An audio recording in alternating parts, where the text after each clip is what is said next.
Want to know what's happening to a civilization, whether it's on the rise or at a cultural plateau or in free fall, we don't go to the bustling cities with its mixed messages. We come to a land like this, at the economic margin. And this land is telling me that Europe is setting the scene for its next dark age.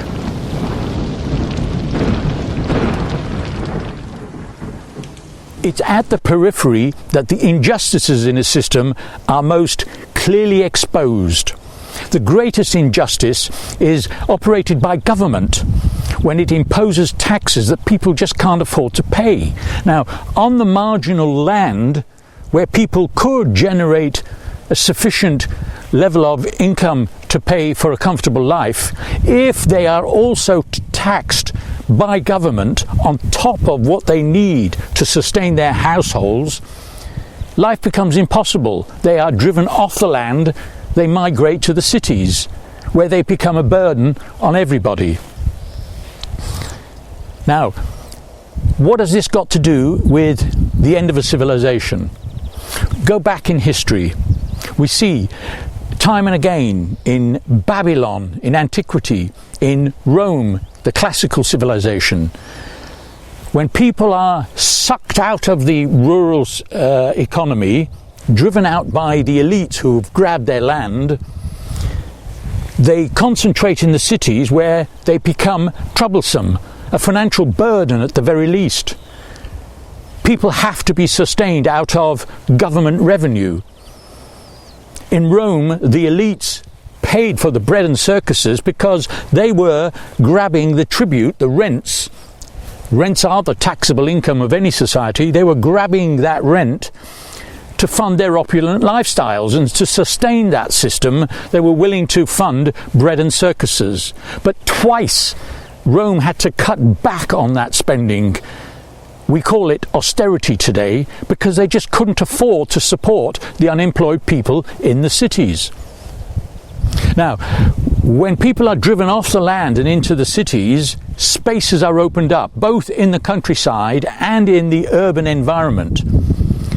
Those spaces tend to be filled by what the Romans called the barbarians, the Germans who came down from the north. The barbarians occupied those spaces. They could make a living somehow at the very lowest levels. And one day they sacked Rome. Now, a similar process has begun in Europe. Along the southern fringe, the marginal economies, we see young people heavily unemployed, 50% out of work in Greece and Spain. In Greece, well-educated people are now taking to the land as shepherds in order to earn some kind of an income. In Spain and Portugal, postgraduate degree holders, high-value students are tilling the land in order to earn a living.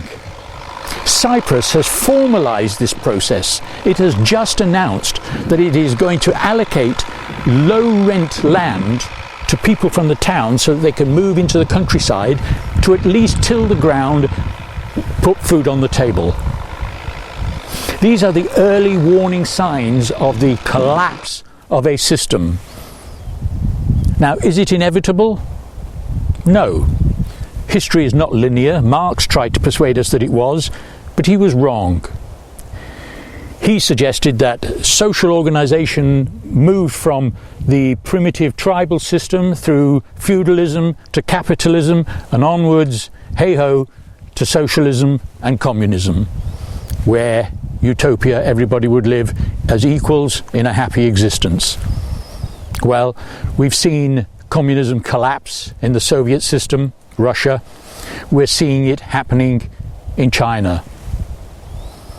But something remarkable is happening, because we've not only seen communism collapse back into capitalism, we're now seeing capitalism collapse back into the early stages of feudalism.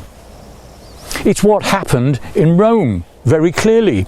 Because they couldn't support the people with their bread and circuses, because the barbarians sacked Rome, the people were driven back to the land, where they earn some kind of a living seeking the support of the local strongmen who provided the law and order, because the state had collapsed and could no longer enforce the legal system. We're in the early stages of that process, but no, it's not inevitable. What we need is for people to understand that the elites will not voluntarily negotiate a change to the financial system. They will continue to grab the tributes, the rents from the land, because that's how they pay for their opulent lifestyles. And history tells us that they never agree to negotiate change, even though that would save their civilization. So people themselves have to take the power back from those elites, but they need to do so with an understanding of the economics of the land, so that they can understand how to rebase their economy on a level so that people on the marginal land can work the land, earn a decent income without having to carry the burden of taxes. What are you going to do about it?